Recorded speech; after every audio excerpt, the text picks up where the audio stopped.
This lotus flower is a representation of me.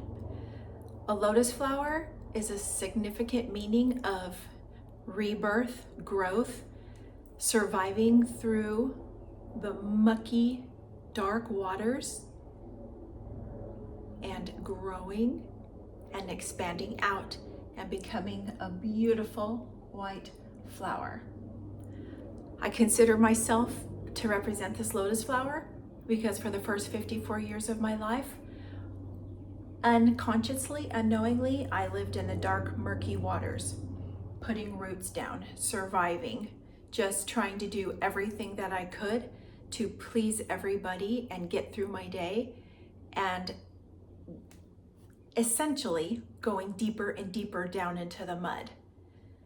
Wasn't till I was 54 and I kind of woke up and started to feel my feelings, and I started to slowly, through yoga and a lot of healing practices, rise up to the top of the water and now eventually blossom into a beautiful, light, loving, conscious person here on this earth.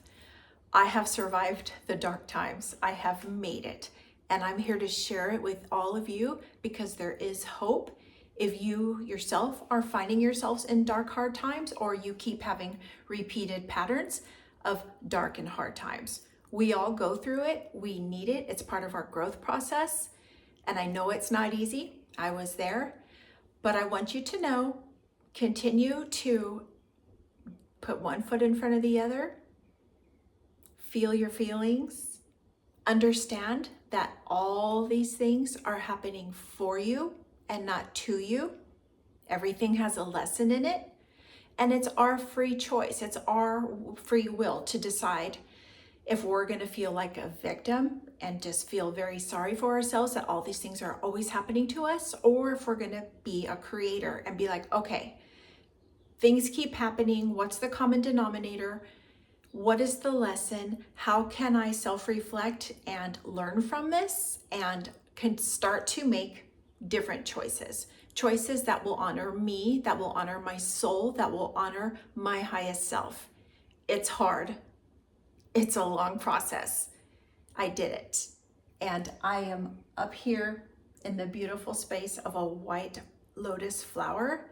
And every time I walk in my house and I see this picture, my heart just opens up because it reminds me of all the trials and errors and darkness that I have been through, but survived.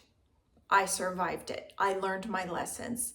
I climbed my way out of this dark, deep roots into the dark, muddy water. I climbed my way out painfully, unknowingly, openly, and had no expectations of what to expect in the future. I didn't know what to expect. I was just like, well, it's got to be better than what I'm doing now and what I'm living now. So I am just surrendering and just like, whatever happens, happens. It's got to be better than what I am currently doing. And it worked. It did. I continued to heal myself, go inward, a deep inner journey. And it took a lot of yoga. It took a lot of healing my inner child. It took a lot of being open-minded and starting to realize, why do I have self-limitations on myself? Why do I put up like a no, a defensive no at like a question, or like the first sign of like, let's do something different? No, I can't do that. I don't know how to do that. I'm not smart enough for that. I'm not good enough for that. I'm not worthy of that. No, I had to really consciously think about it and stop saying those things. And my no's became yeses, not in an unhealthy manner of like people pleasing, because yes, I am a recovered people pleaser and I never knew how to say no my whole life. But now I'm accept to myself. Now I'm knowing and feeling and integrating the word no into my life for me. I'm not going to say no to new things. I'm not going to say no to something that might expand me into my world and out of my consciousness. I'm not going to say no to something that might be scary or I have fears from. I'm going to feel that. I'm going to push into it and I'm going to move forward. And that helps to grow your self-confidence, your self-esteem, your lack of, I can't do this and I can't do that. You know, yes, you can. You can do whatever you put your mind to. And it's a beautiful space to be. So I thank you for visiting my channel. I say this with love 33. Please hit the like and subscribe button if this resonates with you. And I hope you have a beautiful day.